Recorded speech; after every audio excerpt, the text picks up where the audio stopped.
Shalom, shalom mes chers frères et sœurs à travers le monde, soyez bénis, que la grâce et la paix du Seigneur soient avec chacun d'entre vous. J'espère que vous allez bien, que vos familles vont bien. J'espère que la grâce et la paix du Seigneur continuent à abonder également dans vos communions avec le Seigneur. J'espère que, en tout cas, malgré les épreuves difficiles que le monde traverse actuellement, il y a plein d'épreuves que le monde traverse, mais j'espère que nous, les enfants de Dieu, nous tenons ferme.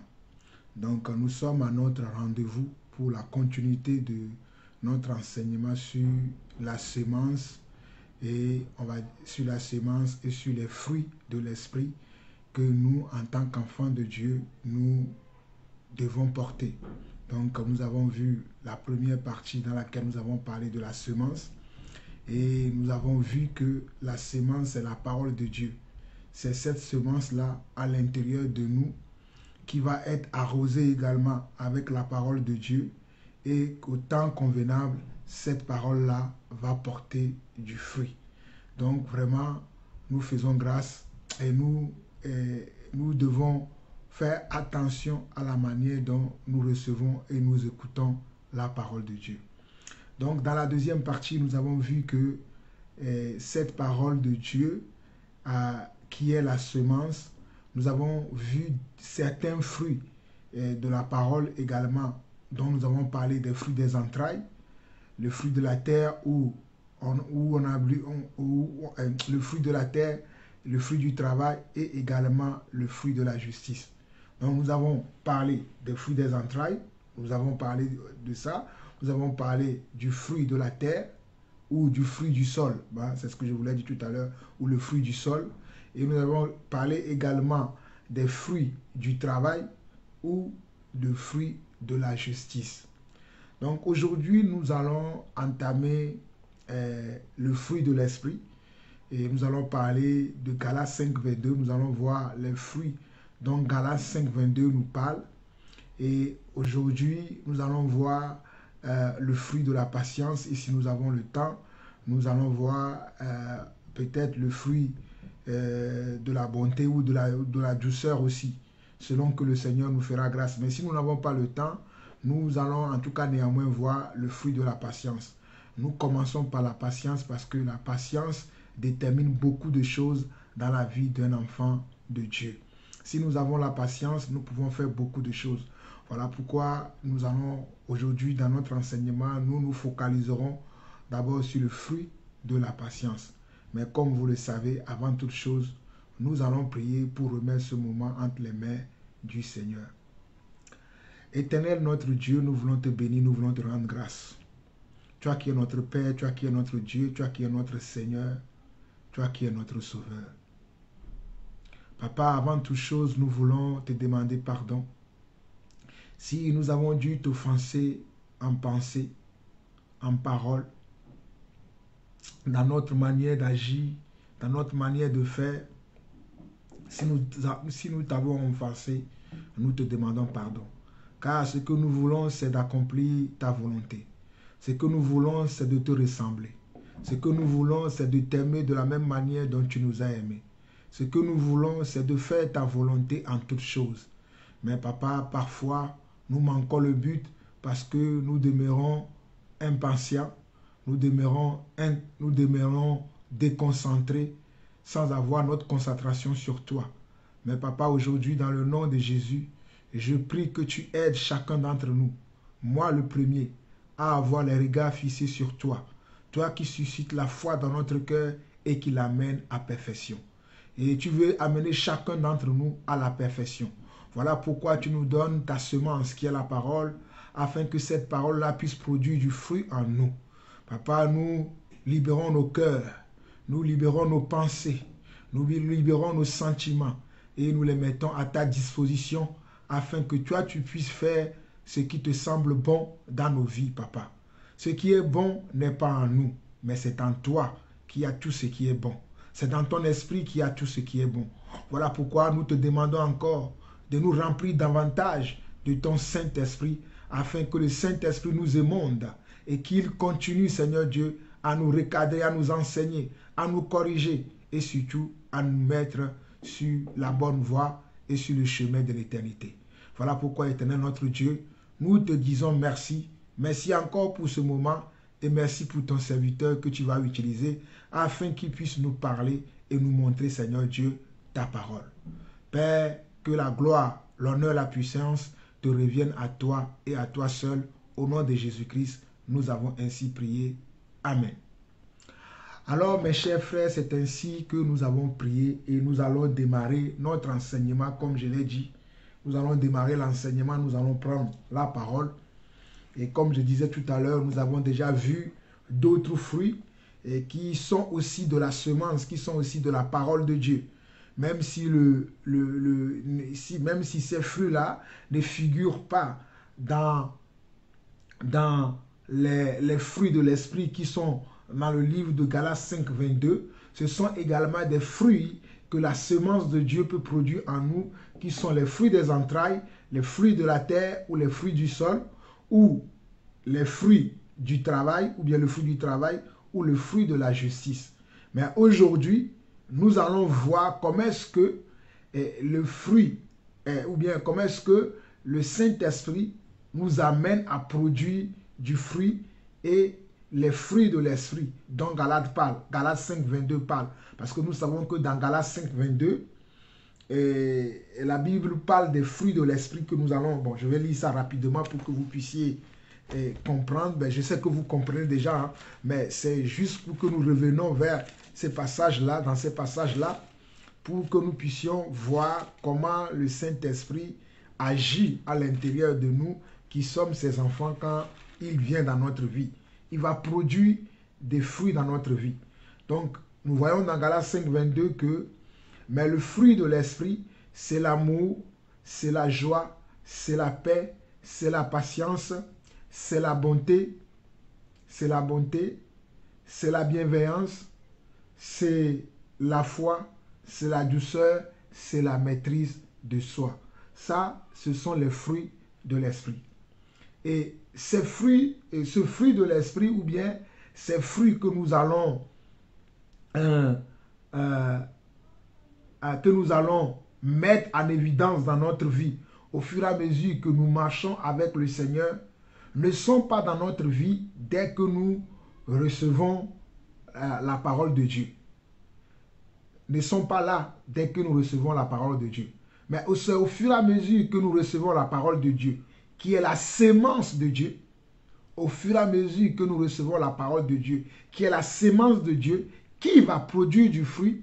C'est ainsi que nous aussi, à un certain moment de notre vie, nous allons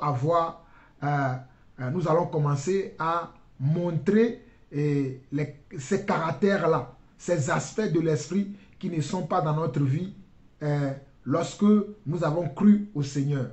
Permettez-moi un petit réglage.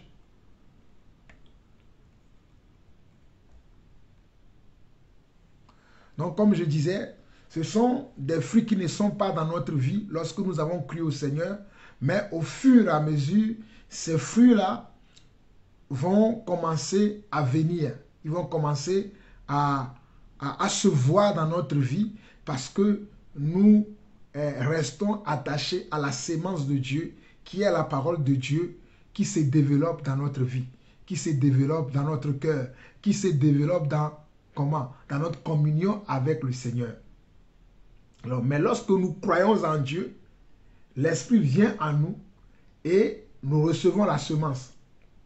Et cette semence-là va être arrosée à chaque fois par par la parole de Dieu. Le fait de recevoir la parole de Dieu, le fait de méditer la parole de Dieu, en constance, constamment on médite la parole de Dieu. Le fait de méditer ou de recevoir la parole de Dieu, cela fait quoi? Cela arrose la sémence de Dieu qui est à l'intérieur de nous afin que nous puissions produire de bons fruits. Et ces fruits-là, ce sont ces fruits dont Galates 5, 22 parle. Mais il n'y en a pas que les fruits dont Galates 5, 22 parle. Il y a d'autres fruits que nous allons voir aussi. Par exemple, comme l'humilité. Dans Galates 5, 22, on ne parle pas de l'humilité. Mais l'humilité aussi est un fruit de l'esprit. Mais nous en parlerons aussi de l'humilité. Donc, nous allons voir comment la parole produit ce résultat-là en nous, le fait de l'écouter, le fait de le recevoir, et au moment convenable, elle produit du fruit en nous afin que nous devenions des imitateurs du Seigneur, afin que nous devenions des imitateurs de Dieu par notre comportement, par notre attitude, par notre caractère, par notre vécu. Par notre vécu, nous allons comment? Nous allons montrer à notre entourage, montrer à nos frères et sœurs que nous avons reçu l'Esprit de Dieu et que l'Esprit de Dieu agit en nous. Amen. Donc, nous allons voir un passage de la parole qui se trouve dans le livre de 3 Jean. Nous allons voir 3 Jean, chapitre 2. 3 Jean, verset 2 plutôt. 3 Jean, verset 2. Parce que 3 Jean, c'est le 3e épître de Jean. Nous allons lire le verset 2 de ce 3e épître de Jean, qui dit ceci. Il dit, bien-aimé, je souhaite que tu prospères à tous égards et sois en bonne santé comme prospère l'état de ton âme. Donc dans ce livre, ou bien dans cette épître de l'apôtre Jean, qui est son 3e épître, le verset 2, regardez ce que l'apôtre Paul souhaite à Gaius, Gaius son ancien, son bien-aimé, qu'il aime bien dans la vérité. Ce qu'il lui souhaite, c'est ceci, c'est ce qu'il dit dans le verset 2, il dit, bien-aimé, je souhaite que tu prospères à tous égards et sois en bonne santé comme prospère l'état de ton âme. Donc lorsque nous recevons la sémence de Dieu, la sémence va rentrer dans notre âme. Nous sommes en train de parler du spirituel ici. Lorsque nous recevons la parole de Dieu qui est une semence, elle va rentrer dans notre âme. Et quand elle rentre dans notre âme, elle nous procure comment? Elle nous procure le bien-être, elle nous procure la joie, elle nous procure la paix, elle nous procure comment? Elle nous procure la sérénité. Voilà pourquoi ici dans le 3e épître de l'apôtre Jean, le verset 2, il va dire, bien-aimé, je souhaite que tu prospères. Prospère veut dire, je souhaite que tu produis des résultats. Je souhaite que tu grandisses. Je souhaite que tu évolues. Je souhaite que tu aies des résultats. Et des résultats comment? À tous égards. Les résultats à tous égards veut dire, dans tous les domaines, dans tous les aspects de ta vie, je veux que tu aies des résultats. Je veux que tu aies du profit. Je veux que tu aies comment? Que tu aies des bénéfices. Parce que nous avons déterminé que le fruit, ou bien que les fruits, ce sont des résultats, ce sont des profits, ce sont des bénéfices. C'est une forme de prospérité. Voilà pourquoi ici l'apôtre Jean va dire, bien-aimé, je souhaite que tu prospères. Je souhaite que tu prospères à tous égards et sois en bonne santé comme prospère l'état de ton âme. Comme prospère l'état de ton âme. Donc notre âme prospère lorsque nous recevons la parole de Dieu. Lorsque nous recevons la parole de Dieu, elle rentre dans notre âme et elle donne une certaine maturité, une certaine sérénité, une certaine paix, une certaine joie, une certaine bonne santé spirituelle à notre âme et à notre cœur. Voilà pourquoi l'apôtre Jean va souhaiter à Gaius, un ancien, qu'il veut qu'il prospère comme prospère l'état de son âme. Notre âme prospère, mes chers frères et sœurs.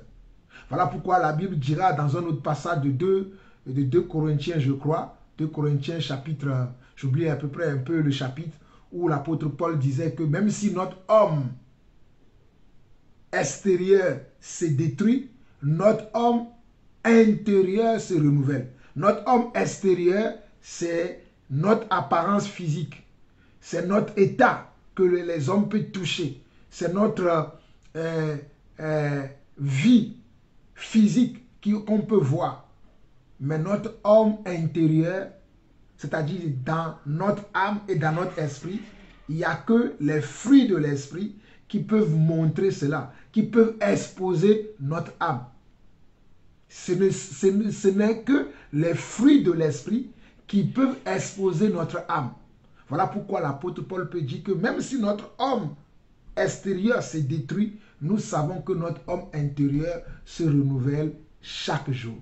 Parce qu'elle se renouvelle à quoi? En faisant comment? En entendant la parole de Dieu, en écoutant la parole de Dieu, en observant la parole de Dieu, en mettant la parole de Dieu en pratique. Notre homme intérieur, qui est l'âme et l'esprit, va comment? Va grandir et va produire des fruits.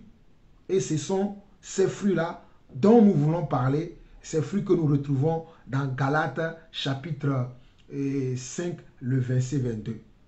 Nous pouvons lire également le livre de Colossiens. Nous allons lire Colossiens chapitre 3. Lisons rapidement Colossiens chapitre 3, le verset 12.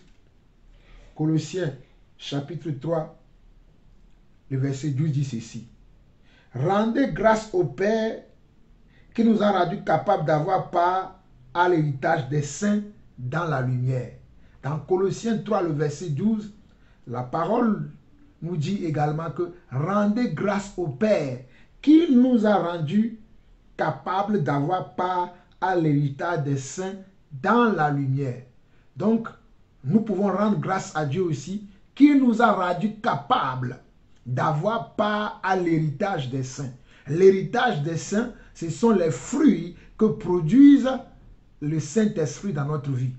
Ce sont les résultats que produisent la parole, la semence dans notre vie. Ce sont les bénéfices de la parole de Dieu dans notre vie. Voilà pourquoi Colossiens 3, 12 va dire « Rendez grâce au Père qui vous a rendu capable ».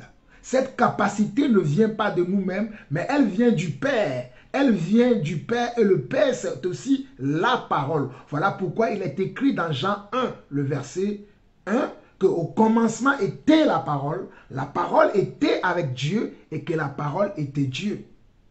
Donc la parole que nous recevons, c'est elle qui peut nous rendre capables, c'est elle qui peut nous amener à être comment? Des enfants parfaits en Christ. Les enfants en qui on voit les fruits de l'esprit. Amen. Donc, le fruit de l'esprit commence à nous toujours par la semence. Commence toujours en nous par des semences. Tous les fruits de l'esprit ne sont pas en nous quand nous recevons Jésus-Christ. Tous les fruits de l'esprit ne sont pas en nous quand nous recevons le Seigneur Jésus-Christ, quand nous acceptons la parole. Mais elles vont, au fur et à mesure que nous grandissons dans le Seigneur, les semences que nous avons reçues et qui sont arrosées aussi toujours par la parole, vont porter des fruits et nous allons commencer à devenir progressivement et totalement dans les fruits de l'esprit. Nous allons commencer à devenir les fruits de l'esprit progressivement et totalement. Mais lorsque nous recevons le Seigneur Jésus-Christ, ces fruits-là ne sont pas en nous tout de suite.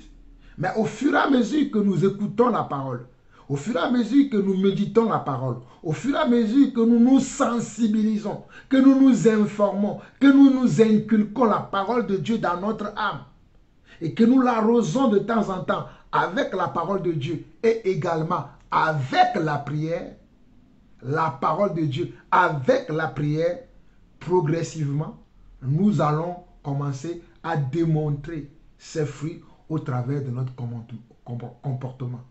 Nous allons commencer à manifester ces fruits progressivement. Le mot approprié, c'est la manifestation de ces fruits. Nous allons commencer à manifester ces fruits progressivement dans notre marche quotidienne, dans notre vie quotidienne.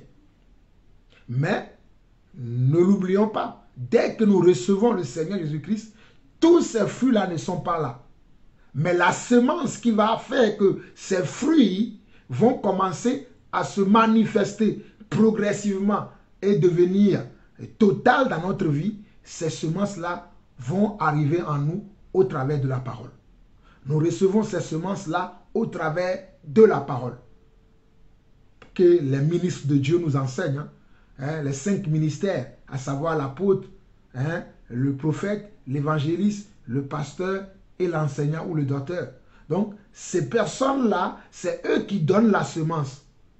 Et d'ailleurs, nous pouvons recevoir cette semence-là nous-mêmes, parce qu'il est écrit aussi dans le livre de 1 Jean chapitre 2, que son onction aussi nous enseigne. Son onction qui est l'onction du Saint-Esprit.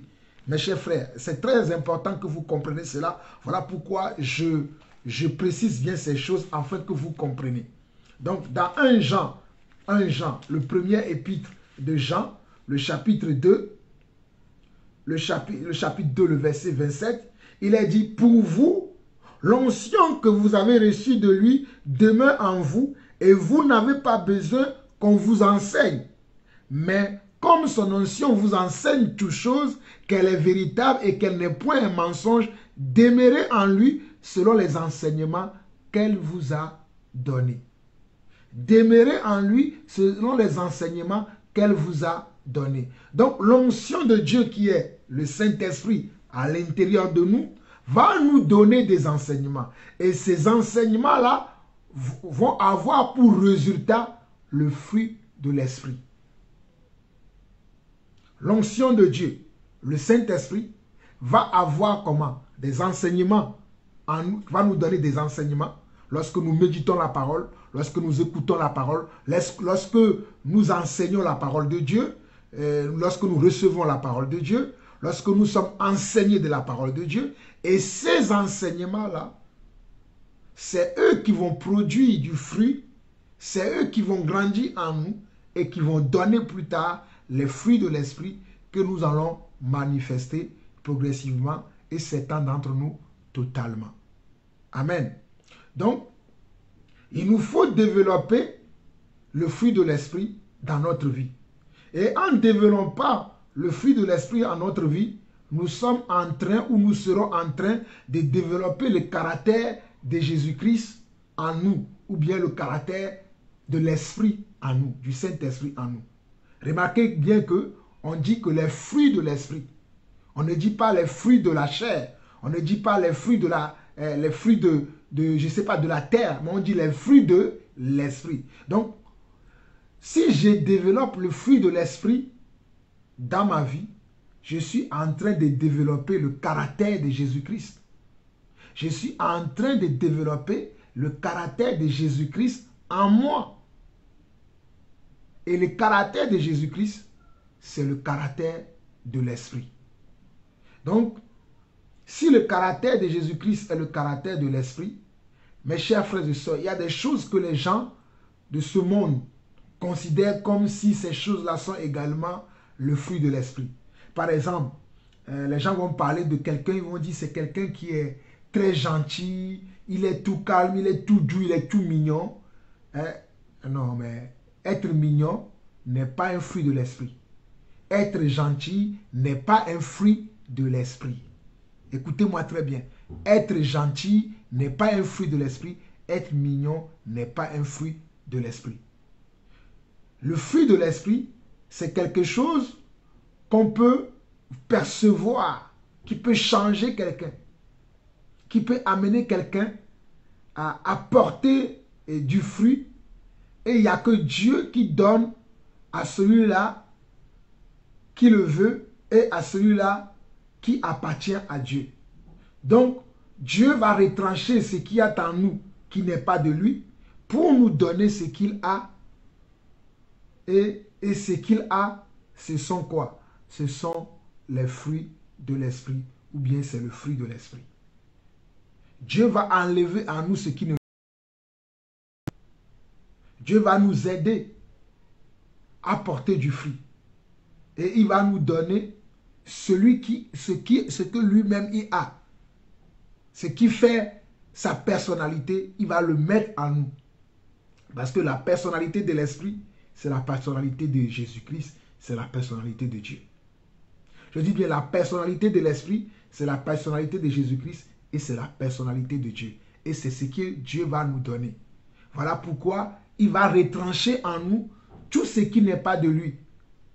Tout ce qui n'est pas de lui, il va il va le retrancher. Au travers de quoi? Au travers de la sémence de la parole. Lorsque nous recevons la parole va rentrer en nous et cette parole qui rentre en nous va travailler à l'intérieur de nous, va travailler dans notre pensée, va travailler dans notre cœur, va travailler dans nos émotions, va travailler dans notre éducation. Vous voyez? La parole de Dieu va travailler dans notre éducation, elle va travailler dans notre cœur, elle va travailler dans notre pensée, elle va travailler dans nos sentiments, elle va travailler dans nos émotions afin de nous amener à comment? À avoir des résultats selon l'esprit. Afin de nous amener à avoir des bénéfices selon l'esprit. Afin de nous amener à avoir des profits selon l'esprit. Et ce sont ces choses-là qui vont se manifester. Ce sont ces choses-là qu'on va voir qui sont l'amour, la paix, la douceur, la patience, la bienveillance. Hein? Ce sont ces fruits dont Galates 5, 22 parle. Amen. Donc, dans la nature, nous voyons des arbres fruitiers. Hein, je vais prendre un exemple. Dans la nature, nous voyons des arbres fruitiers. Et un arbre fruitier a l'apparence, mais pas le fruit. Un arbre a l'apparence, mais pas le fruit. Un arbre qui a des feuilles doit avoir comment? Doit avoir des fruits. Et nous devons utiliser les semences que Dieu nous donne. La parole que Dieu nous donne, nous devons la ressembler. Quand je vois un pommier, c'est parce que je vois des pommes sur ce pommier-là que je peux dire que c'est un pommier. Voilà pourquoi je dis je vais prendre la nature pour nous expliquer certaines choses qui sont spirituelles. Quand je vois un manguier, c'est parce que je vois que sur le manguier-là, il y a des feuilles et sur ces feuilles-là, ou bien sur ces branches, les branches de ce manguier, il y a des mangues qui ont poussé et je peux identifier la mangue et je vais dire que cet arbre-là, c'est un manguier. Vous voyez? Je vais dire que cet arbre-là, c'est un manguier. Donc, c'est de la même manière que lorsque la parole de Dieu entre en nous, il va produire du fruit afin que ces fruits-là puissent être extériorisés afin que les gens puissent dire, celui-là, il aime les gens. Celui-là, il est miséricordieux. Celui-là, il est doux. Celui-là, il est patient. Celui-là, il est plein de bonté. Celui-là, il est humble. C'est le résultat que la parole va produire en moi qui va faire que je vais montrer certaines facettes de l'esprit qui sont à l'intérieur de moi, qui sont en train de se développer progressivement au fur et à mesure que je reçois la semence de la parole de Dieu. Au fur et à mesure que je plante la semence de la parole de Dieu en moi, au fur et à mesure que j'accepte que la parole de Dieu puisse me pénétrer et puisse changer ma vie. Au fur et à mesure que j'ouvre mon cœur à Dieu en recevant sa parole, en recevant comment ses instructions, en recevant ses commandements, en recevant comment ses ordonnances, en recevant ses préceptes, en recevant ses valeurs, cela va produire des résultats dans ma vie parce que je l'ouvre mon cœur. Amen. Amen. Et le fruit qu'on doit porter doit être aussi de bonne qualité. Et pour avoir un fruit de bonne qualité, il faut aussi être un bon terrain. Pour qu'un fruit soit de bonne qualité, il faut que le fruit, il faut que l'arbre soit planté sur un bon terrain. Amen ou non amen? Si je veux que je sois comment? Quelqu'un qui produit de bons fruits, des fruits que les gens aiment, les fruits que les gens veulent avoir aussi dans leur vie, il faut que je sois comment? Un bon terrain. Il faut que je sois une bonne terre. Voilà pourquoi je disais dans l'autre partie la dernière fois que je n'ai jamais vu quelqu'un aller semer un arbre dans le désert. Il va chercher comment? Une terre fertile sur laquelle il sait que lorsqu'il va planter l'arbre, l'arbre va porter du fruit et qu'il pourra en profiter. Mais il ne peut jamais aller planter un arbre fruitier dans le désert. Donc nous devons nous rassurer également que nous sommes la bonne terre.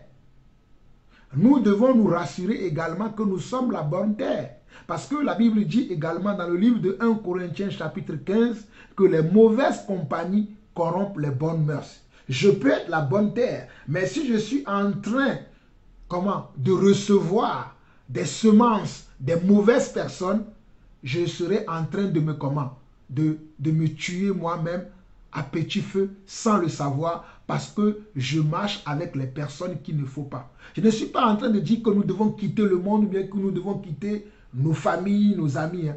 Mais je dois faire le tri de ce que je reçois au travers de ces personnes-là parce que ces personnes-là ne font pas partie du royaume de Dieu.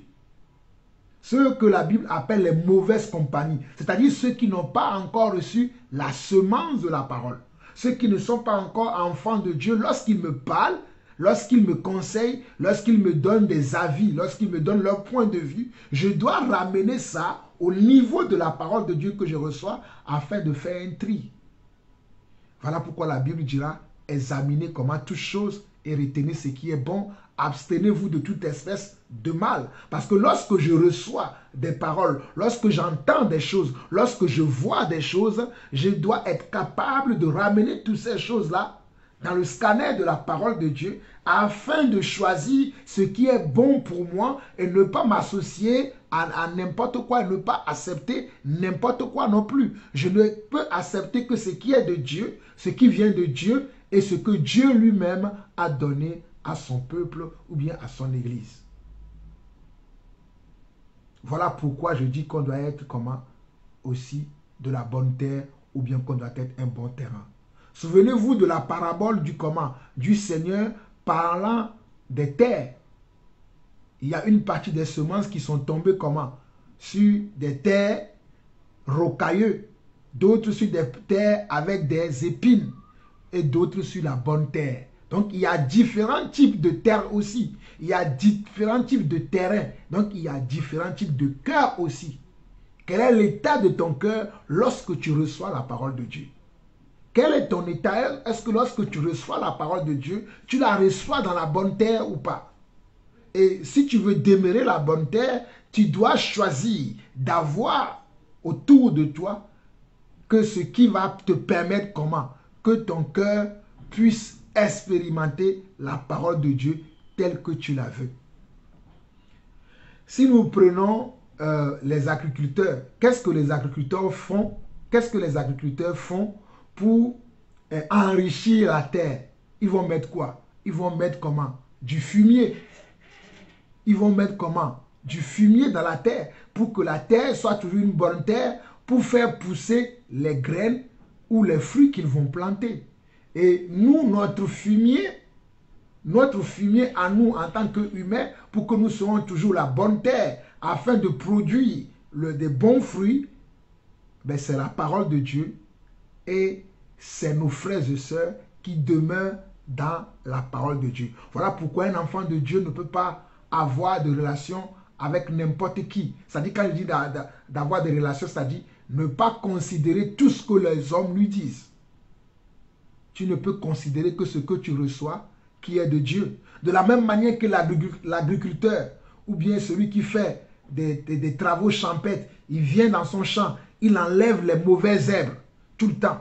Il enlève les mauvaises herbes et il met de bonnes choses dans la terre pour que les plantes qu'il a plantées, les fruits qu'il a plantés puissent pousser. De la même manière, nous aussi, nous devons faire attention à notre vie, à notre cœur, à notre manière de faire les choses, de telle enseigne que lorsque nous recevons la parole de Dieu, que la parole puisse trouver de la racine à l'intérieur de nous pour porter du fruit. Vous comprenez? De telle manière que la parole puisse trouver la racine à l'intérieur de nous pour porter du fruit. Alléluia. Et aujourd'hui, comme je l'ai dit, nous allons parler de fruit de l'esprit qui est la patience. Aujourd'hui, nous allons parler de la patience. Donc, pour commencer, allons dans 1 Corinthiens chapitre 10. Nous parlons du fruit de la patience et nous allons commencer dans la parole de Dieu, dans le livre de 1 Corinthiens chapitre 10. Il y a une histoire qui est là, qui va nous amener à comprendre comment nous devons travailler la patience. Nous lisons du verset 1 au verset 13 de 1 Corinthiens chapitre 10. Frères, je ne veux pas que vous ignoriez que nos pères ont tous été sous la nuée, qu'ils ont tous passé au travers de la mer, qu'ils ont tous été baptisés en Moïse dans la nuée et dans la mer, qu'ils ont tous mangé le même aliment spirituel. Et qu'ils ont bu le même breuvage spirituel, car ils buvaient à un rocher spirituel qui les suivait, et ce rocher était Christ. Bien-aimés, très frères et sœurs, regardez bien ici qu'on nous dit que, verset 4, et qu'ils ont bu le même breuvage spirituel. Ils ont bu le même breuvage spirituel, car ils buvaient à un rocher spirituel qui les suivait, et ce rocher était Christ. Alors, qu'est-ce qui te suit aujourd'hui? Est-ce que Christ te suit dans ta marche? Est-ce que Christ te suit dans ta marche? Ou bien est-ce que toi, tu suis Christ dans ta marche? Si Christ ne te suit pas, toi, suis Christ dans ta marche. Alléluia. Toi, marche derrière Christ dans ta marche. Parce que c'est lui, le rocher, dont tu as besoin pour te nourrir spirituellement. Verset 5.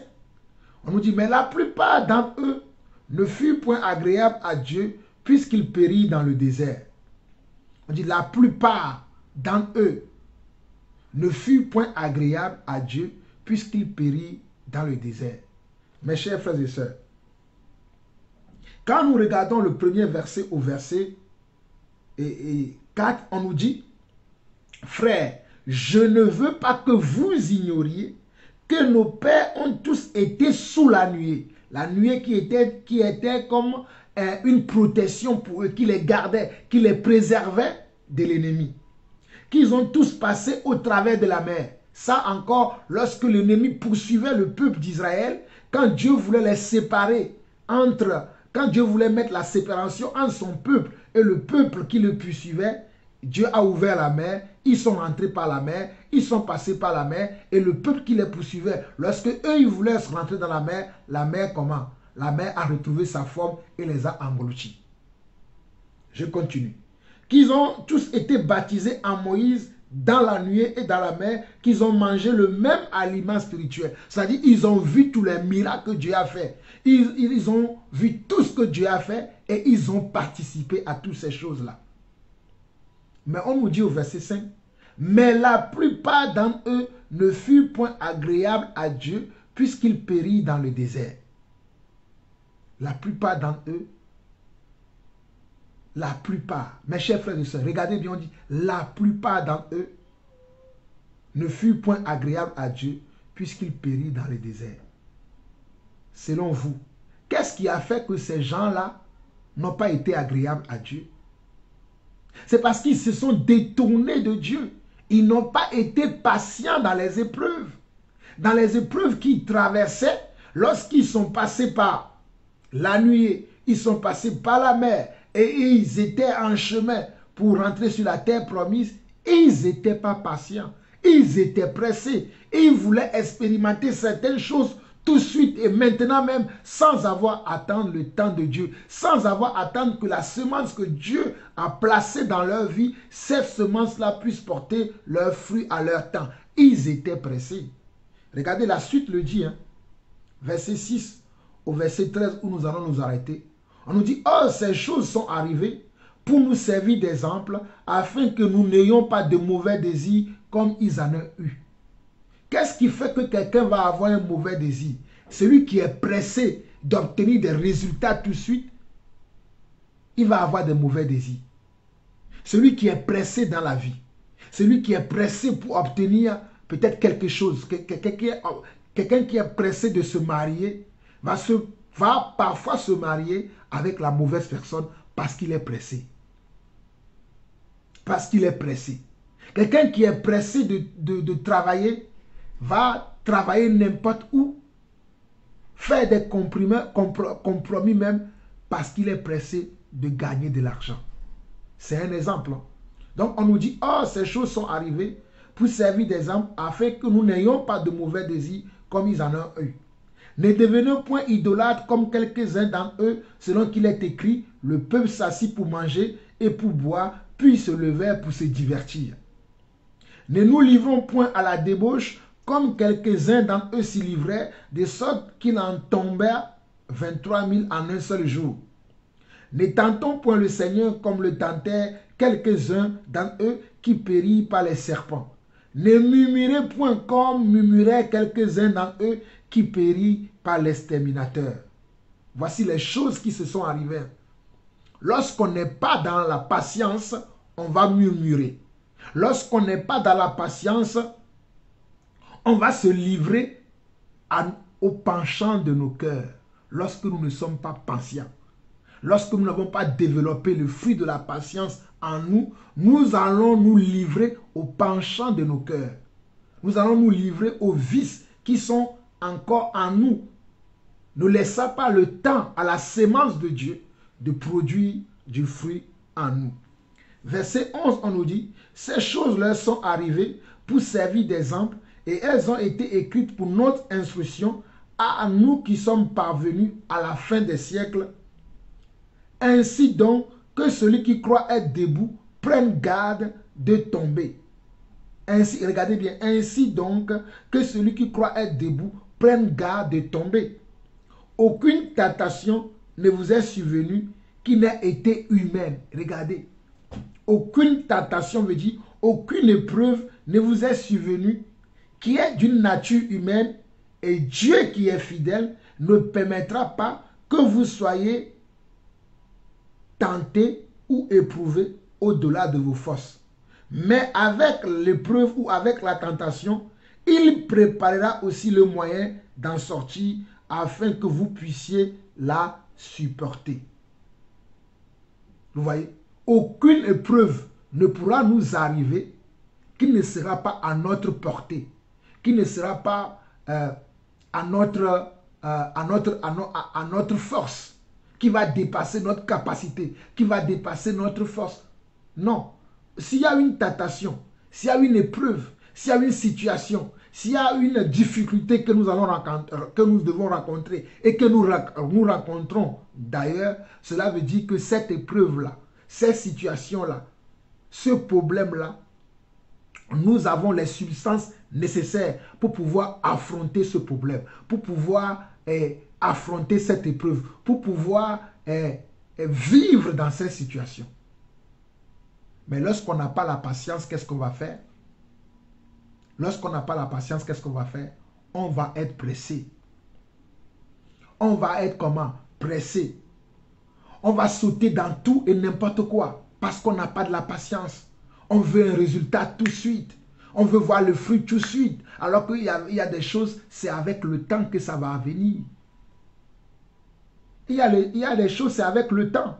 Mais celui qui n'a pas travaillé, qui n'a pas encore le fruit de la patience en lui, il est pressé. Il ne veut pas s'abandonner au temps. Il ne veut pas attendre le temps de Dieu. Il est pressé. Ou même si le temps de Dieu est là, ce que Dieu veut faire dans son temps ne l'intéresse pas. Donc nous devons apprendre à nous abandonner au temps de Dieu. À attendre que Dieu fasse les choses pour nous. C'est Dieu qui doit faire les choses pour nous. Ce n'est pas nous-mêmes qui allons faire les choses. Et quand nous voulons faire nous-mêmes, nous agissons par la chair. Voilà pourquoi je donnais un exemple tout à l'heure. Quelqu'un qui est pressé de se marier, la chair va l'amener à se marier avec une personne qu'il ne faut pas. À rentrer en communion avec une personne qu'il ne faut pas. Voilà pourquoi on nous dit au verset 6 que « ces choses sont arrivées pour nous servir d'exemple afin que nous n'ayons pas de mauvais désirs comme ils en ont eu. » Ils ont eu des mauvais désirs. Quand on n'a pas de la patience, on va faire quoi? On va avoir des mauvais désirs en nous. Parce qu'on n'a pas de la patience. Parce que la patience, c'est d'attendre le temps de Dieu. La patience, au fait, c'est attendre le temps de Dieu. Et c'est d'attendre que Dieu fasse les choses pour nous. Nous ne pouvons pas forcer Dieu de faire les choses pour nous. Nous devons attendre le temps de Dieu. Car Dieu n'est pas un homme que nous pourrons corrompre. On ne peut pas corrompre Dieu. Mais les gens pensent aujourd'hui qu'il peut corrompre Dieu. Voilà pourquoi nous venons devant Dieu et nous lui présentons des choses que Dieu ne veut pas. Mais nous continuons à dire que Seigneur, accepte. Le Seigneur t'a dit que quand tu es enfant de Dieu, tu ne pourras pas te marier avec un non-converti. Tu vois un non-converti et tu viens, tu le présentes à Dieu, tu dis, Seigneur, voici celui que moi j'ai trouvé. Accepte-le. Mais ce n'est pas Dieu qui doit accepter ce que toi tu veux. C'est toi qui dois accepter ce que Dieu veut. Et pour ça, tu as besoin de la patience. Tu as besoin d'être patient. C'est un exemple. Il y a plusieurs exemples que nous pouvons donner. Mais je veux simplement que nous puissions comprendre que la patience de Dieu attend tout et fait tout ce que Dieu lui demande. La patience selon Dieu, ou bien la patience de l'esprit, c'est celui qui attend tout et fait tout ce que Dieu lui demande. Il n'est pas pressé. Il n'agit pas avant le temps. Il n'agit pas avant le temps. Il ne fait rien de malhonnête. Il ne fait rien en dehors de la volonté de Dieu. Il ne fait rien hors le cadre de Dieu. Il ne fait rien hors la mesure de Dieu. Il attend toujours Dieu et il fait les choses selon Dieu. Ça, c'est la patience selon Dieu.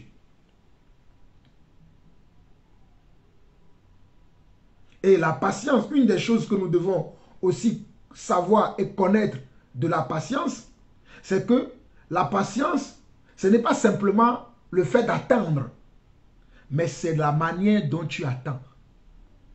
C'est la manière dont tu attends lorsque tu es patient. Parce que la patience, c'est lorsque nous attendons quelque chose, lorsque nous espérons quelque chose, lorsque nous sommes dans l'expectative que Dieu va faire quelque chose dans une situation quelconque dans notre vie, dans une situation donnée de notre vie, malgré que nous traversons peut-être des difficultés, peut-être des moments difficiles, mais nous attendons. Mais quelle est l'attitude que nous avons dans ce moment d'attente-là? Il faut attendre le bon moment. Il faut attendre le bon moment de Dieu, le bon timing de Dieu. Et il faut attendre également, avec le bon cœur, avec la bonne attitude. Et celui qui attend le bon moment ne fait rien de malhonnête. Et il ne râle pas. Mais vous allez voir que certains d'entre nous, nous disons que nous attendons, mais nous râlons. Nous râlons beaucoup. Nous râlons beaucoup. Regardez dans le passage que nous lisons, au verset 8 de 1 Corinthiens 10, on nous dit, ne nous livrons point à la débauche comme quelques-uns d'entre eux s'y livraient, de sorte qu'il en tomba 23 000 en un seul jour. Ne tentons point le Seigneur comme le tentèrent quelques-uns d'entre eux qui périrent par les serpents. Et le verset 10, ne murmurez point comme murmuraient quelques-uns d'entre eux qui périrent par l'exterminateur.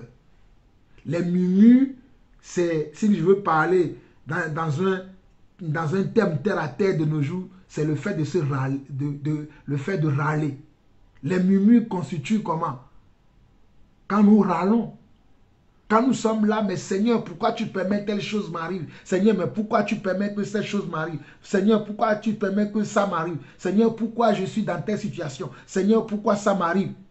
Mais non, le fruit de la patience fait qu'on n'a pas le temps de râler, on attend simplement. On attend avec le bon cœur, on ne se fâche pas de tout et de rien. Vous allez voir que ces gens-là aussi, ce sont des gens qui n'ont pas travaillé la patience, ce sont des gens qui se fâchent de tout et de rien. Alors que lorsque tu es patient, on peut même marcher sur toi, on peut même te mépriser, on peut même te cracher au visage. Mais tu vas dire, ce n'est pas grave. Peut-être qu'ils n'ont pas encore compris. Je vais attendre encore un peu. Amen. Il y a aussi des cas, hein, je vais revenir là-dessus plus tard, vous allez comprendre. Ce n'est pas parce que quand je dis qu'on doit attendre, on ne doit pas attendre et attendre tout et n'importe quoi non plus. Mais nous en parlerons plus tard. Lisons un passage rapidement dans Colossiens 1, le verset 11. Colossiens 1, le verset 11, ça va nous éclairer. Colossiens 1, le verset 11. Je pense que le Seigneur voudrait que je m'arrête que sur la patience aujourd'hui. Donc Colossiens 1, le verset 11 dit ceci. Colossiens 1, le verset 11 dit, fortifiez à tous égards par sa puissance glorieuse, en sorte que vous soyez toujours et avec joie persévérants et patients. Regardez ce que Colossiens 1, 11 nous dit.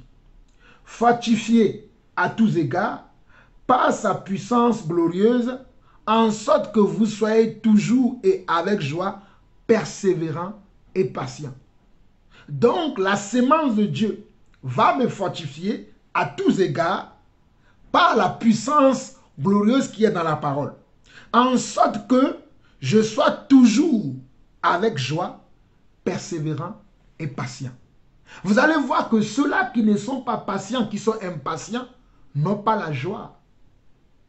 Ce sont des gens que vous allez voir toujours dans la tristesse. Ils vont manifester toujours la tristesse parce qu'ils ne sont pas dans la joie. Mais lorsque tu es patient et que tu attends dans la patience, il faut que tu sois joyeux également. Voilà pourquoi la Bible dit également dans Philippiens 4, il dit quoi? Réjouissez-vous. Je le répète, réjouissez-vous. Philippiens 4, 4, je crois. Hein? Philippiens 4, verset 4 qui dit, réjouissez-vous dans le Seigneur, je le répète, réjouissez-vous. Réjouissez-vous dans le Seigneur, je le répète, réjouissez-vous. Donc, on voit ici dans Colossiens 1, 11 que quand nous sommes fortifiés à tous égards par la puissance de Dieu, qui est sa semence glorieuse, qui est la parole qui est en nous, nous devons être toujours avec joie, nous serons toujours dans la joie, persévérants et patients. Nous serons toujours dans la joie, persévérants et patients. Donc, lorsqu'on a cultivé le Saint-Esprit en nous, elle va nous procurer la joie, elle va faire que nous serons persévérants et elle va faire que nous serons dans la joie. Vous voyez, elle va faire que nous serons dans la joie. Elle fera que nous aurons comment? Une constance dans notre vie, dans notre travail, dans notre marche. Elle va faire que nous serons toujours comment? Toujours dans la persévérance. Nous n'allons pas abandonner les choses. Elle va faire que nous serons constants dans la marche, dans notre marche quotidienne. Nous n'allons pas aujourd'hui, vous allez voir ceux qui ont de l'impatience, il y a des jours où ils sont joyeux, il y a des jours où ils sont tristes. Mais la Bible ne dit pas que sois joyeux à un moment donné et sois triste à un autre moment donné. La Bible dit, je le répète, réjouissez-vous toujours dans le Seigneur. Je le répète, réjouissez-vous. Mais comment se fait-il que vous allez voir des gens, à un moment ils sont joyeux, à un moment ils sont tristes? C'est parce qu'ils n'ont pas encore développé cette capacité de Dieu à être patient. Mais s'ils ont développé cette capacité de Dieu à être patient, à tout moment, vous allez les voir, ils seront patients, ils seront comment? Dans l'amour de Dieu, dans la crainte de Dieu, et ils vont attendre dans la joie. Ils vont attendre comment? Dans la joie. Mes frères, lisons un passage dans Hébreux chapitre 10. Hébreux chapitre 10. Regardez bien ce que la Bible dit dans Hébreux chapitre 10 à partir du verset 35. Il dit quoi? N'abandonnez donc pas votre assurance à laquelle est attachée une grande rémunération. N'abandonnez donc pas votre assurance à laquelle est attachée une grande rémunération. Car vous avez besoin de persévérance. Car vous avez besoin de persévérance afin qu'après avoir accompli la volonté de Dieu, vous obteniez ce qui vous est promis. Vous voyez? N'abandonnez pas votre assurance. L'assurance, c'est quoi? C'est la foi que nous avons en Dieu, que Dieu va agir en notre faveur en son temps. Et comme nous avons cette assurance que Dieu va agir en notre faveur, qu'est-ce que nous devons faire? Nous ne devons pas abandonner notre assurance. Nous avons besoin maintenant de la persévérance. Nous devons persévérer dans les épreuves. Nous devons persévérer dans les oppositions. Nous devons persévérer comment? Dans les moments de crainte, de peur, de doute. Dans les moments de solitude. Dans les moments où tout est comment? Tout est sombre autour de nous. Mais nous devons garder toujours la patience que Dieu va faire jaillir sa lumière au sein de ces ténèbres qui sont autour de nous. Voilà pourquoi il dit au verset 36 jusqu'au verset 39, il dit « Car vous avez besoin de persévérance afin qu'après avoir accompli la volonté de Dieu, vous obteniez ce qui vous est promis. Encore un peu de temps, celui qui doit venir viendra et il ne tardera pas. Et mon juste vivra par la foi. Mais s'il se retire, mon âme ne prend pas plaisir en lui.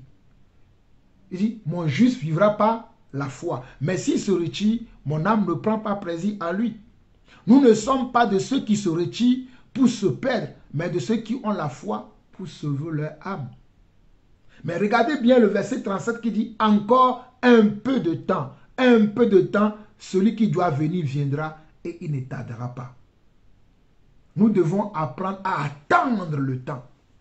Le temps accomplit beaucoup de choses. Ce mot qu'on appelle le temps accomplit beaucoup de choses. Avant le temps, ce n'est pas le temps. Après le temps, ce n'est pas le temps. Il faut trouver l'équilibre, il faut trouver le bon timing. Voilà pourquoi on doit persévérer. On doit être constant dans notre marche. On doit être constant dans notre prière. On doit être constant dans notre amour de Dieu. On doit être constant. La persévérance. Et attendre le temps. Ah, je rends grâce à Dieu. Hébreux chapitre 6. Hébreux chapitre 6. Il y a un passage dans Hébreux chapitre 6 qui dit la même chose, je crois. Hébreux chapitre 6. Lisons du verset 11 au verset 12. Hébreux chapitre 6, le verset 11 au verset 12 qui dit ceci. Nous désirons que chacun de vous montre le même zèle pour conserver jusqu'à la fin une pleine assurance. Nous désirons que chacun de vous montre le même zèle pour conserver jusqu'à la fin une pleine espérance.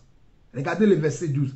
En sorte que vous ne vous relâchiez point et que vous imitiez ceux qui, par la foi et la persévérance, héritent des promesses. Ceux qui, regardez bien, Hébreux 6, verset 11 au verset 12 dit, nous désirons que chacun de vous montre le même zèle pour conserver jusqu'à la fin une pleine espérance. Donc pour conserver jusqu'à la fin, là, on a besoin de quoi? Le temps et la patience. Regardez le verset 12, on dit, en sorte que vous ne vous relâchez point. En sorte que vous ne vous relâchez point et que vous imitiez ceux qui par la foi et la persévérance héritent des promesses. Vous voyez? En sorte que vous ne vous relâchez point. On ne doit pas se relâcher lorsqu'on attend les promesses de Dieu. Par la foi, nous continuons à espérer que Dieu va transformer notre situation, que Dieu va faire quelque chose dans la situation que nous traversons, que Dieu sera là avec nous. Mais nous avons besoin d'imiter ceux qui par la foi. Nous avons besoin d'imiter ceux qui par la foi et la persévérance héritent des promesses. Nous pouvons imiter notre père Abraham. Ah, notre père Abraham était quelqu'un de patient et persévérant. Voilà pourquoi, au temps marqué par Dieu, il a eu la promesse de Dieu que Dieu lui avait, donné. Dieu ne tarde pas dans l'accomplissement de sa parole. Mais Dieu a un temps pour tout. Dieu ne tarde pas. Si je prends le cas d'Abraham, son épouse Sarah a cru que Dieu tardait. Et elle disait que non, elle était vieille. Et elle a demandé à son mari d'aller avec sa servante Agar. Mais ce que Dieu avait prévu de faire, est-ce que Dieu l'a fait ou pas? Malgré qu'eux, ils se sont précipités. Mais ce que Dieu avait prévu de faire, Dieu l'a fait. Abraham savait que son Dieu le fera. Et au temps marqué par Dieu, il a eu son fils Isaac. Oh, alléluia. Mes chers frères et sœurs, apprenons à être patients dans l'épreuve. Apprenons à être patients dans l'épreuve. Il n'y a aucune épreuve qui peut nous être donnée qui est au-delà de nos forces. Qui est au-delà de nos forces. Allons lire rapidement un passage dans Jacques chapitre 1. Jacques chapitre 1. Jacques chapitre 1. Le verset 12. Jacques chapitre 1, le verset 12 qui dit ceci. Heureux, regardez bien, Jacques chapitre 1, le verset 12 qui dit, heureux l'homme qui supporte patiemment la tentation, car après avoir été éprouvé, il recevra la couronne de vie que le Seigneur a promise à ceux qui l'aiment. Jacques chapitre 5, Jacques chapitre 1, verset 12 plutôt. Jacques chapitre 1, verset 12 dit, Heureux l'homme qui supporte patiemment la tentation. Heureux l'homme qui supporte patiemment la tentation. Heureux l'homme qui supporte patiemment la tentation, car après avoir été éprouvé, il recevra la couronne de vie que le Seigneur a promise à ceux qui l'aiment. Vous voyez? Heureux l'homme qui supporte patiemment la tentation. Donc, nous devons apprendre à supporter les choses. Nous devons apprendre à supporter comment? Les épreuves qui nous arrivent, les oppositions, le rejet, tout ce que nous pouvons subir dans ce monde, c'est le Saint-Esprit à l'intérieur de nous. Hein? Au travers de la semence que nous avons reçue de Dieu, qui va travailler cet aspect de patience en nous, afin que malgré les épreuves, malgré les difficultés, malgré les oppositions, malgré le vent contraire qui souffle dans notre vie, nous devons quand même attendre. Comme Jacques l'on le dit, Jacques 1,12, heureux l'homme, regardez, heureux l'homme. Il est marqué heureux, heureux l'homme. Heureuse la femme qui supporte patiemment la tentation, car après avoir été éprouvé, il recevra la couronne de vie que le Seigneur a promise à ceux qui l'aiment. Donc l'amour patiente. L'amour ne fait rien de malhonnête. L'amour ne fait rien de comment? De malhonnête. L'amour patiente.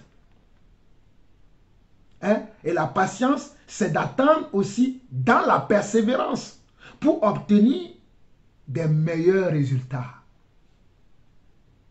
La patience, c'est aussi attendre dans la persévérance, dans le but d'obtenir des meilleurs résultats. C'est courir selon les règles de Dieu.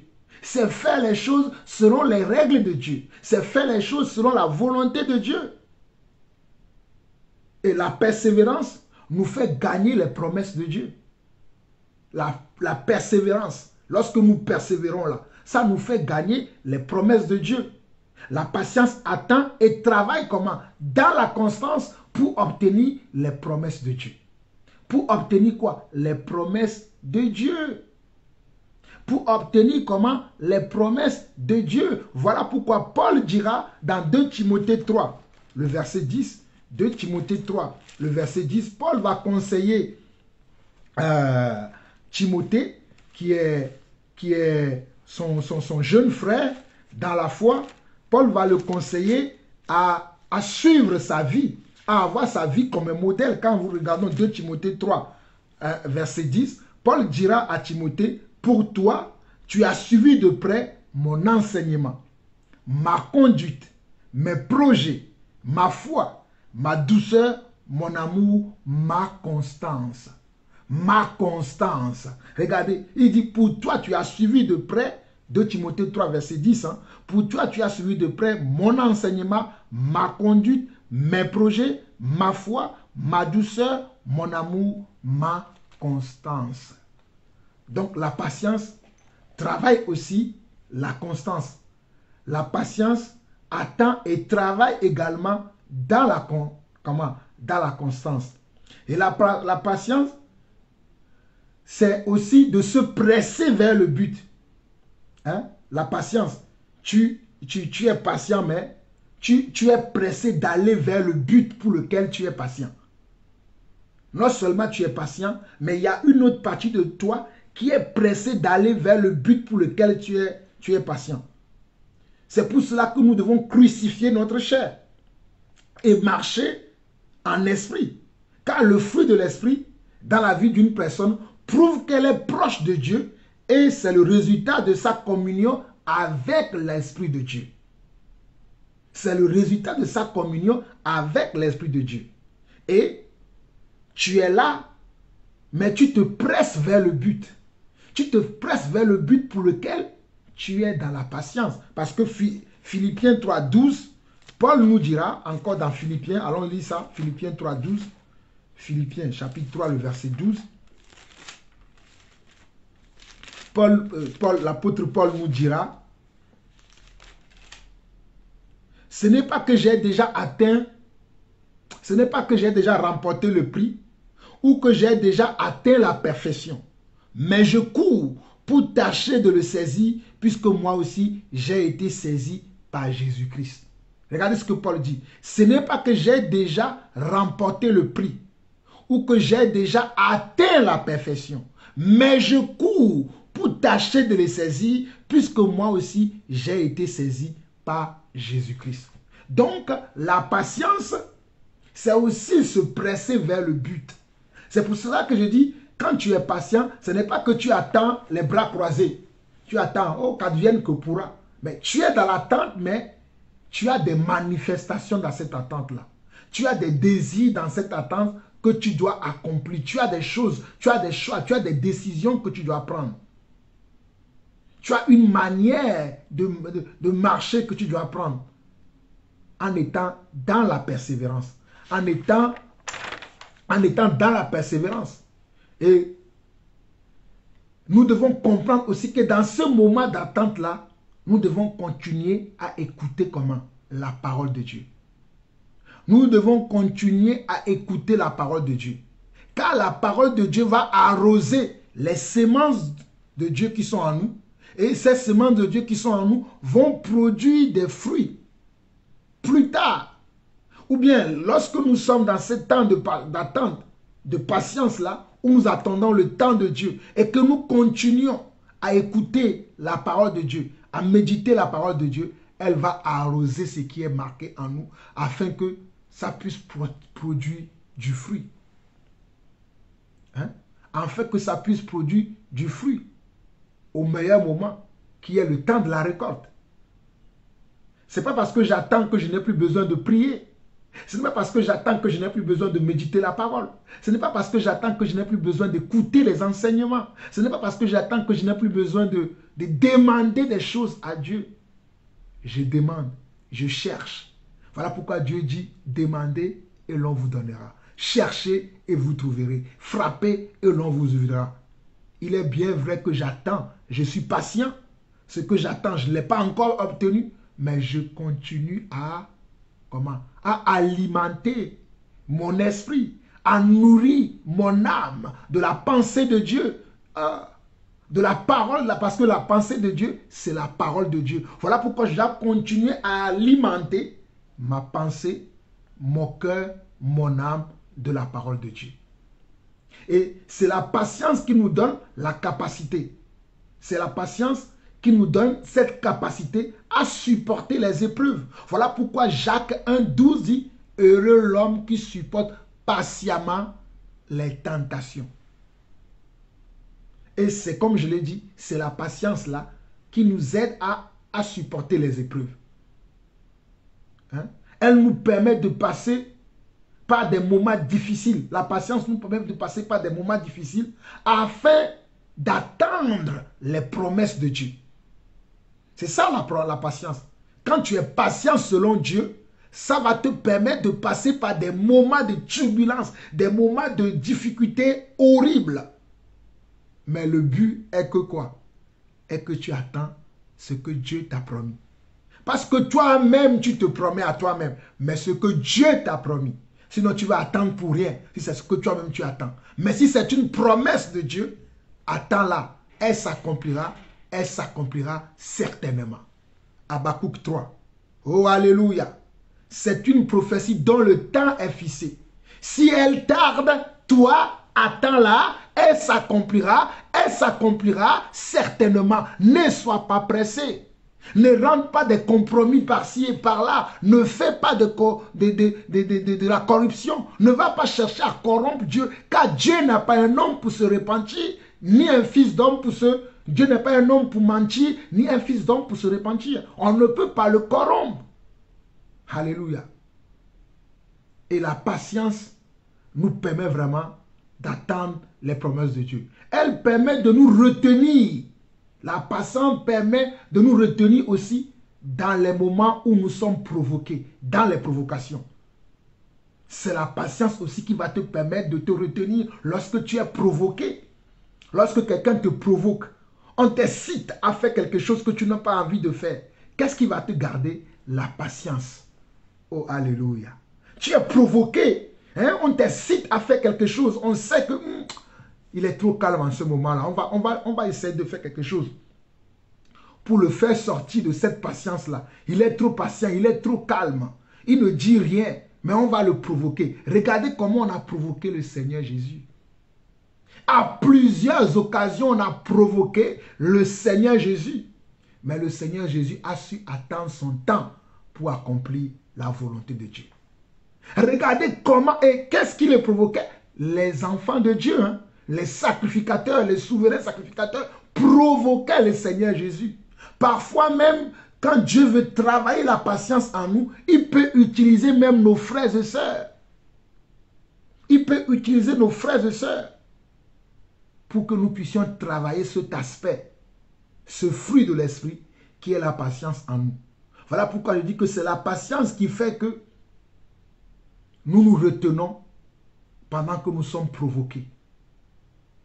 C'est la patience qui crée en nous la capacité de retenue contre des provocations ou bien face à des provocations. C'est la patience qui le fait. Si tu n'es pas patient, juste on va te balancer un mot à la figure comme ça. Tu vas te mettre dans tous tes états, tu vas t'énerver, tu vas dire des choses que tu vas regretter plus tard. Pourquoi? Parce que tu n'as pas la patience. Mais si tu as la patience, la provocation va arriver. La provocation ou les provocations vont arriver. Mais tu sauras te taire et ne rien dire. Tu sauras supporter pour ne pas après aller faire une prière de repentance parce que tu es sorti de ton gond, tu es sorti de ton calme pour répondre à des choses auxquelles il ne fallait même pas répondre. C'est la patience également qui te fait que lorsque quelqu'un ne te comprend pas, il te dit des choses qui n'ont... Tu vas te calmer, tu vas dire, ce n'est pas grave. Je vais le laisser. Un jour, il comprendra. Alléluia. Oh, alléluia.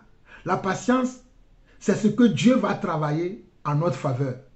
C'est d'agir quand Dieu me dit de faire quelque chose. Il ne faut jamais laisser tomber quand on a des épreuves. Nous ne devons jamais laisser tomber quand nous avons des épreuves. Car la patience ne tolère pas également tous les bêtises. C'est ce que je disais tout à l'heure que je vous dirai plus tard. La patience ne tolère pas également tous les bêtises. Ce n'est pas parce que je suis patient que bon, on va me dire, bon, tu sais, tu peux frauder, je vais frauder. Ou bien parce que je suis patient, on va me dire, il faut aller écouter aussi un tel que je vais aller écouter aussi un tel. Je suis patient, je sais ce que Dieu m'a dit. J'attends là où Dieu m'a dit de l'attendre. Vous savez, les disciples du Seigneur étaient patients. Lorsque le Seigneur leur avait dit, avant de quitter la terre, il leur avait dit, attendez-moi dans la chambre haute. Moi, je vous enverrai, comment? Le Saint-Esprit et vous serez mes témoins. Mais les apôtres n'étaient pas dans les autres choses que les gens faisaient. Les apôtres n'étaient pas dans les autres choses que les autres faisaient, que les autres croyants faisaient. Ils étaient comment? Ils étaient assidus à leur maître. Ils considéraient les paroles de leur maître. Ils sont restés dans la chambre haute, priant et cherchant que ce que Dieu leur a dit puisse comment arriver dans leur vie. C'est ce qu'ils faisaient, c'est ce qu'ils attendaient dans la chambre haute. Voilà pourquoi ils n'étaient pas ailleurs. Et que le jour de la Pentecôte, que le monde entier était en fête, eux, ils étaient encore enfermés dans la chambre haute, attendant la volonté de Dieu. C'est ça ce qu'on appelle la patience. La patience n'est pas pressée. Et qu'on n'accepte pas tout. Même ça peut paraître spirituel, ce que les autres font. Les autres font plutôt, excusez-moi, ce que les autres font. Ça peut paraître même spirituel, même paraître urgent. Mais tu dois attendre ce que Dieu t'a dit avant d'agir. Tu dois attendre. Voilà pourquoi la patience ne tolère pas n'importe quoi. Dans la patience, nous tenons ferme et bon dans toutes circonstances. Dans la patience, nous tenons ferme et bon dans toutes circonstances. Celui qui est patient, c'est celui qui ne bouge pas dans les épreuves. C'est celui qui s'adapte à toute situation. Celui qui est patient, c'est celui qui ne bouge pas dans les épreuves. C'est celui qui s'adapte dans toutes les situations. Il ne va pas sauter du coq à l'âne facilement. Il ne va pas aller de maison en maison facilement. Il ne va pas aller de lieu en lieu facilement. Mais il attend, il sait ce que Dieu lui a dit. Alléluia. Souvenons-nous de notre frère Job. C'est le dernier passage que nous allons voir parce que nous allons nous arrêter après. Souvenons-nous de notre frère Job dans la Bible. Nous allons lire Jacques 5. Jacques chapitre 5. Jacques chapitre 5, le verset 11 dit quoi? Regardez. Voici, nous disons bienheureux ceux qui ont souffert patiemment. Voici, oh, le frère Jacques, hein, il nous a dit dans Jacques 1, verset 12, il dit, heureux ceux qui supportent patiemment la tentation. On peut relire Jacques 1, verset 12. Jacques 1, verset 12 dit, heureux l'homme qui supporte patiemment la tentation, car après avoir été éprouvé, il recevra la couronne de vie que le Seigneur a promise à ceux qui l'aiment. Et dans Jacques 5, verset 11, Jacques 5, verset 11, il dit, voici, nous disons bienheureux ceux qui ont souffert patiemment. Vous avez entendu parler de la patience de Job et vous avez vu la fin que le Seigneur lui accorda, car le Seigneur est plein de miséricorde et de compassion. Regardez bien ce que Jacques dit. Vous avez entendu de la patience de Job. Nous sommes dans Jacques 5, le verset 11 qui dit, voici nous disons bienheureux ceux qui ont souffert patiemment. Vous avez entendu parler de la patience de Job et vous avez vu la fin que le Seigneur lui accorda, car le Seigneur est plein de miséricorde et de compassion. Le Seigneur est plein de miséricorde et de compassion. Voici nous disons bienheureux ceux qui sont patients. Le Seigneur accorde la compassion et la miséricorde à ceux qui vivent dans la patience. Alors mes chers frères et sœurs, nous devons travailler la patience en nous. Comme nous l'avons vu que le fruit de l'esprit vient en nous par la semence, mais il se développe progressivement. Lorsque nous écoutons la parole de Dieu, lorsque nous marchons avec Dieu, lorsque nous recevons la parole de Dieu, et que nous l'écoutons tous les jours, elle vient arroser les semences qui sont à l'intérieur de nous et elle va produire du fruit à son temps. Voilà pourquoi nous devons être patients. Nous n'allons pas être comme le micro-ondes aujourd'hui. Parce que dans le micro-ondes aujourd'hui, quand tu veux manger un repas, le repas est froid, tu le mets dans le micro-ondes, 30 secondes plus tard, le repas est chaud. Mais Dieu n'est pas un micro-ondes. Dieu, c'est celui qui gère les temps et les circonstances. Il est le maître des temps et des circonstances, nous dira Daniel dans le livre de Daniel chapitre 2. C'est lui qui renverse les rois et c'est lui qui établit aussi les rois. C'est lui qui change les temps et les saisons. C'est lui qui fait tout. Et il fait chaque chose belle en son temps.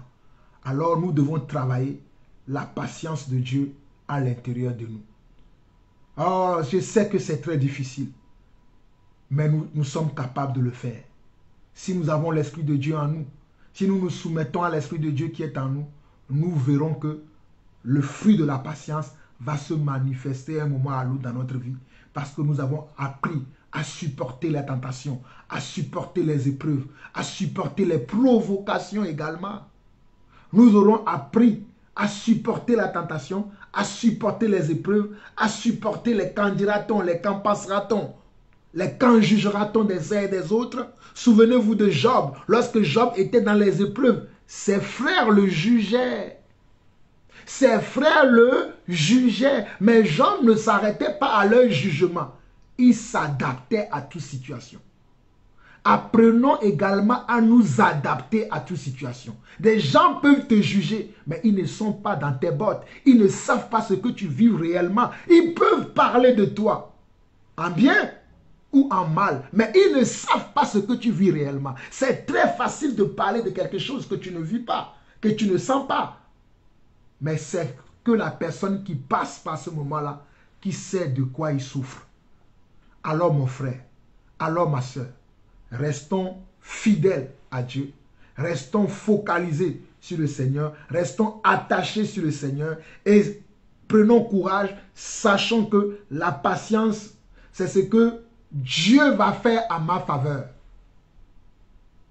N'oublions pas ça. La patience, c'est ce que le Seigneur va faire à ma faveur. Ce n'est plus moi qui travaille, mais c'est Dieu qui travaille pour moi. Oh, alléluia. Voilà pourquoi il nous faut forcément être patient. Lorsque je suis dans la patience, je sais qu'il y a Dieu qui est en train de travailler pour moi.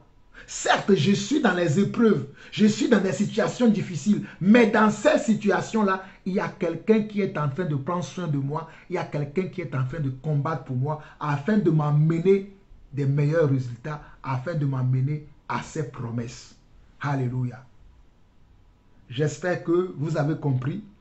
Que le Seigneur vous bénisse. Il est 1h20. Il y a beaucoup de choses à dire encore, mais ce n'est pas la multiplication des paroles qui vont vous faire comprendre ces choses. Si Dieu lui-même, il ne vous révèle pas son cœur et sa volonté. Ma prière, c'est que Dieu nous révèle à nous qui sommes ses enfants, à nous qui sommes ses élus, à nous qui sommes ses choisis, sa volonté. Voilà pourquoi nous parlons de ces choses afin que nous puissions être focalisés sur le Seigneur et que nous puissions garder notre cœur dans la présence et dans l'enseignement du Seigneur. Soyez bénis, vous avez écouté votre frère, l'apôtre Jean-Paul Laosson. Shalom et shalom.